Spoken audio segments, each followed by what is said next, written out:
General Raja Subramani, Chief of Defence Staff, General Vipul Singhal, Deputy Chief of Army Staff, Information Systems and Training, General Raj Shukla, Member UPSC, Admiral S.J. Singh, DG USI, distinguished guests, ladies and gentlemen. A very good afternoon to all of you. My task is even harder because I'm one speaker after General Singhal. For centuries, the fundamental constraint of warfare has been the human nervous system. The speed of battle has always been dictated by how quickly a human mind can process a threat, deliberate on a response, and give orders to fire. We call this the OODA loop: observe, orient, decide, and act. It's a deeply human cycle bounded by adrenaline, fear, exhaustion, and cognitive capacity. Today, this situation is changing. We are standing on the precipice of a revolution in military affairs that doesn't not only change how we fight, but fundamentally alters who or what does the fighting. This is the era of algorithmic warfare. It's a paradigm shift where data is the new high explosive, algorithms are the primary kinetic engines, and military autonomy is the logical outcome. The traditional concept of the battlefield is being replaced by an interconnected web of sensors, edge computing nodes, and self-learning models. In engineering jargon, the modern battlefield is a distributed data problem. We are transitioning from a human scale reaction speeds to machine speed execution. In this new reality, victory will not necessarily belong to the military with the heaviest armor or the stealthiest platforms. Victory will belong to the side that can process data, generate options, and execute actions the fastest. This is not far off science fiction scenario. This transformation is happening right now, and you can see this transformation in the active conflict zones across the globe, especially the Iran-US conflict as well as the Russia-Ukraine conflict. To understand this shift, we must look at what algorithmic warfare actually means in practice. At its core, as has been said by my previous speakers, it is the automation of the sensor-to-shooter pipeline. Every second, a modern military is flooded with an overwhelming ocean of information. High-resolution satellite imagery, images from hail and mail UAVs, swarms of smaller drones, which also record endless streams of video, cyber sensors which monitor global communications, and radar networks that scan the skies. For a human analyst, parsing the data is like trying to drink from a fire hose. Critical targets are missed simply because the human brain cannot handle so much information at once. This is where computer vision and deep learning come in. This was pioneered by the Project Maven of the US Department of Defense, where Palantir played a very active role.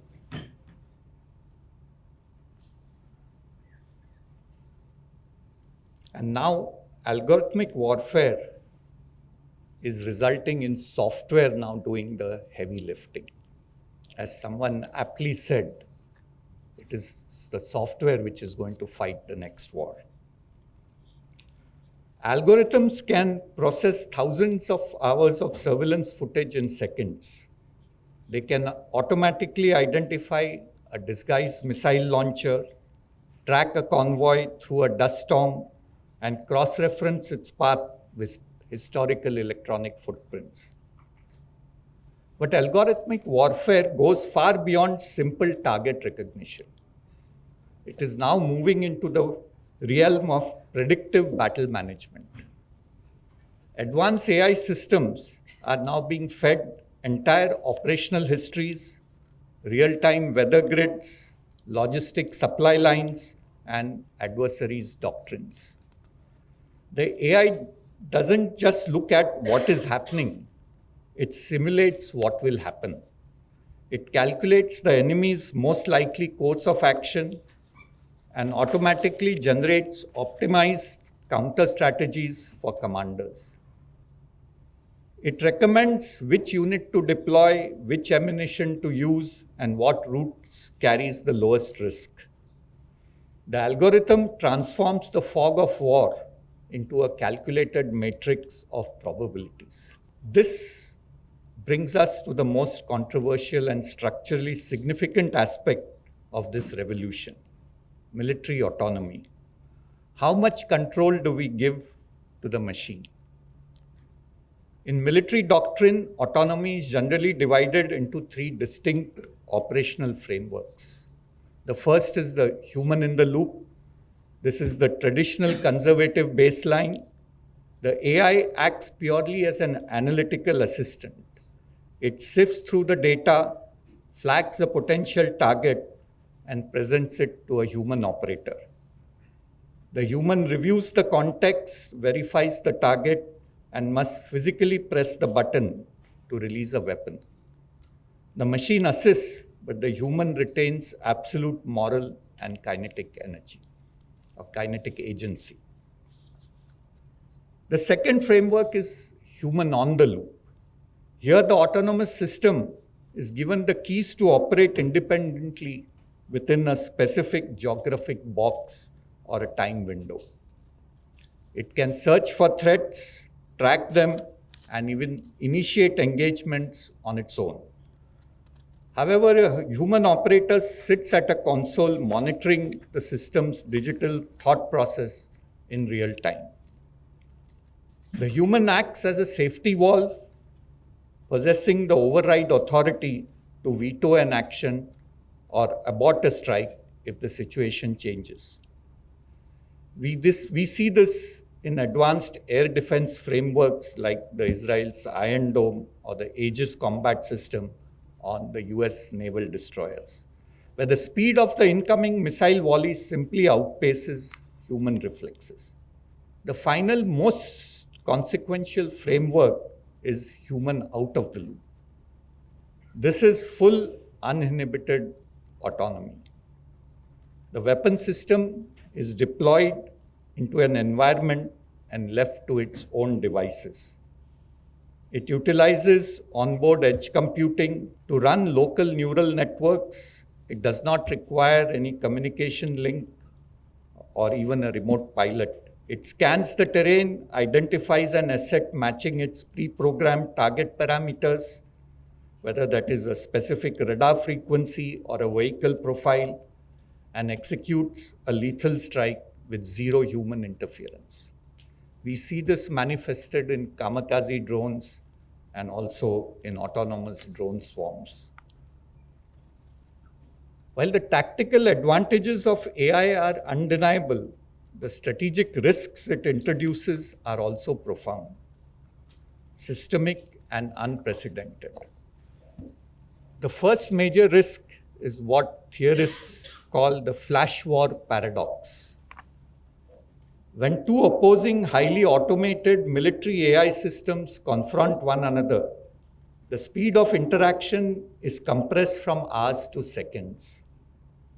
If an algorithm on side A interprets an ambiguous troop movement as an imminent attack, it will launch a machine speed counter response. Side B's algorithm will detect this response and escalate instantly to protect its assets. Within seconds, a localized border dispute could escalate into a full-scale kinetic conflict before a human president or prime minister even receives the first briefing. The timeline for political de-escalation, diplomacy, and human judgment is completely squeezed out of the loop. We risk creating a global defense ecosystem that is highly volatile, brittle, and prone to catastrophic automated accidents. The second critical vulnerability is the black box problem. Deep neural networks do not think like humans. They learn by identifying abstract statistical correlations across massive data sets. As a result, they are inherently non-transparent. A commander cannot look inside the layers of deep learning model to understand exactly why it is classified a civilian bus as a military transport. Furthermore, these systems are vulnerable to adversarial attacks. A clever adversary can trick a multi-million-dollar military computer vision model into seeing something entirely different. So if our weapon systems are driven by black box algorithms that can be spoofed by statistical anomalies, we introduce a terrifying layer of unpredictability to modern warfare. Ladies and gentlemen, we are entering an era where software code can dictate life and death on a global scale. This places an immense burden of responsibility not just on our military commanders, but on our engineers, policymakers, and the international statesmen. International humanitarian law is built upon three pillar concepts: distinction, proportionality, and military necessity. Can an algorithm, no matter how advanced, understand the nuances of human surrender? Can a mathematical equation measure the intangible proportion of civilian suffering against military gain? Can a machine possess the empathy required to hold back its fire when a human heart would say stop?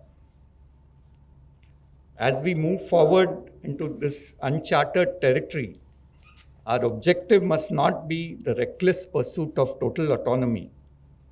Instead, our goal must be the creation of responsible AI frameworks, and this has been talked about by previous speakers, and creation of global and robust international norms.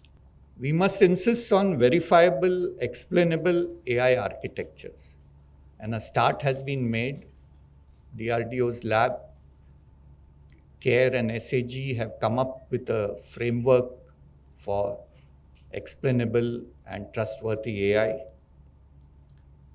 We must ensure that even as the speed of battle accelerates, human judgment, moral accountability, and ethical governance remains firmly anchored at the center of command.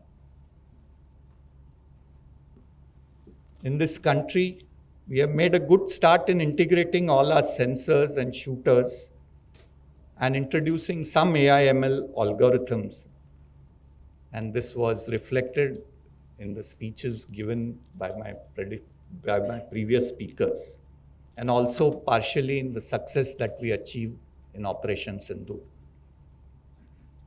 However, to keep up with what is happening elsewhere, especially our neighbor to the north, we have to work in a mission mode to create our own AI models. We cannot depend on LLMs developed by foreign countries.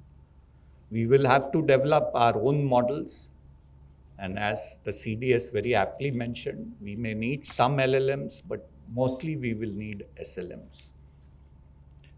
We have to train our models on our own data, not on foreign data or synthetic data. We have to train our models on our own data.